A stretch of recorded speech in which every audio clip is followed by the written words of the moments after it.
August 4, 2021. Press release. Teachers hit Deped for ceaseless work despite supposed break. The Alliance of Concerned Teachers or ACT Philippines hit the Department of Education Deped for requiring teachers to render continuous service since classes ended on July 10, denying them their rightful and much-needed rest. The group issued the criticism after receiving numerous complaints from teachers that there was no let-up in Deped's instructions for them to accomplish various tasks since the closing of the school year, and the agency commenced its Brigada Eskwela on August 3. Our teachers haven't had the chance to breathe since classes ended as they had to organize graduation programs and submit their final grades. Then they were tasked to work on their performance evaluation, tons of paperwork and meetings, and enrollment duties. By August 3, they were tasked to start soliciting for the needs of the next school year through the Brigada Eskwela program. Hindi na yan makatao, pagpahingahin nyo naman ang mga guro, called ACT Secretary General Raymond Basilio.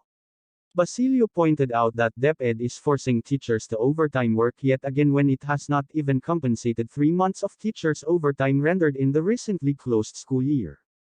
ACT has been calling on Deped and the Civil Service Commission, CSC, to provide teachers with 25% overtime pay and service credits for the 77 days in excess of the 220 maximum number of school days allowed by the law. Nearly a month has passed since school ended yet teachers have not received their overdue compensation for OT work for school year 2021-2022. ACT submitted a follow-up letter today to CSC. Pay up and let teachers have their vacation. Give them a chance to recuperate from last school year which almost, if not already, burned out so many, pressed Basilio.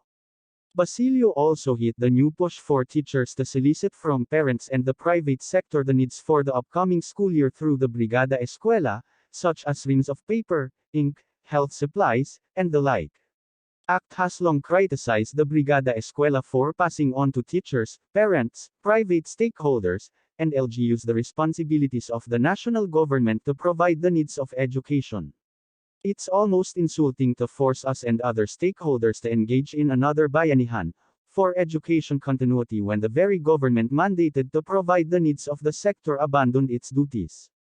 Not to mention that the stakeholders it's counting on for Brigada Eskwela were the ones badly hit by the unabated health and economic crisis and also the ones who filled in the gaps left by direly lakang support from the national government.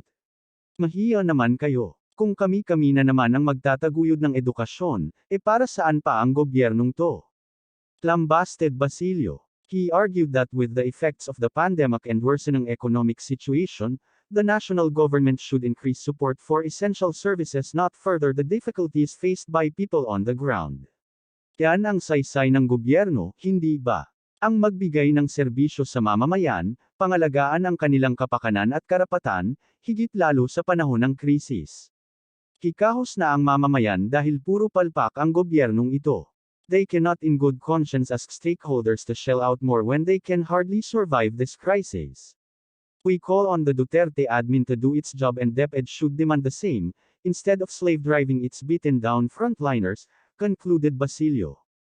Maraming salamat. For more updates please subscribe and hit the notification bell.